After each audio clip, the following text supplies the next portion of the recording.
দিনটা ছিল 7 জানুয়ারি। আর আমরা চলে গেছিলাম কল্যাণীতে বঙ্গ সংস্কৃতি মেলায়।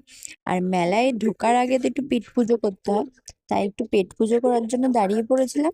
আর এখানে একটু ক্রিস্পি চিকেন আর চিজ প্যাটিস খেয়ে নিই। একটু দাঁড়িয়ে নিয়ে আমরা চলে গেছিলাম বঙ্গ সংস্কৃতি মাঠে টিকিট কাটবো বলে। আর টিকিট কেটেছিলাম আজকে দোহার বাংলা গানের দল আসছে। আর তাদের গান আমার ভীষণই ভালো লাগে, তাই জন্য চলে গেছিলাম। আর ঢুকে নিয়ে তো প্রায় 350-এর ওপর স্টল, যেটা ঘুরতে গেলে আর ওদিকে গানের দল দেখা হবে না। আর এখানে স্টলগুলো প্রায়ই বন্ধ হয়ে যাচ্ছিল, আমরা অনেকটাই লেট করে গেছিলাম, প্রায় 8:30 9:45 ঢুকেছি। এই জন্য ওখানে অনেক স্টলই বন্ধ হয়ে গেছিল।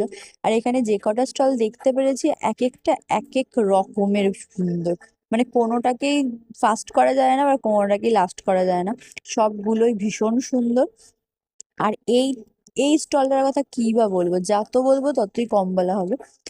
তারপরেই দেখে নিয়ে চলে গেছিলাম দোহারকে দেখতে। দোহারকে কিছুক্ষণ দেখে নিয়েছিলাম, তারপর আবার ওই স্টলটায় এসে গেছিলাম, কারণ ওই স্টলটায় জিনিসপত্র না দেখলেই নয়। ভীষণ সুন্দর হাতের কাজ ওনার, উনি বসে বসে ওখানে আঁকছিলেন নানা রকম জিনিস। আর এই ক্যাকটাস গুলো, এই প্রথম আমি এরকম কালারফুল ক্যাকটাস দেখেছি। দেখে নিয়ে আবারও চলে এসেছিলাম ওখানে।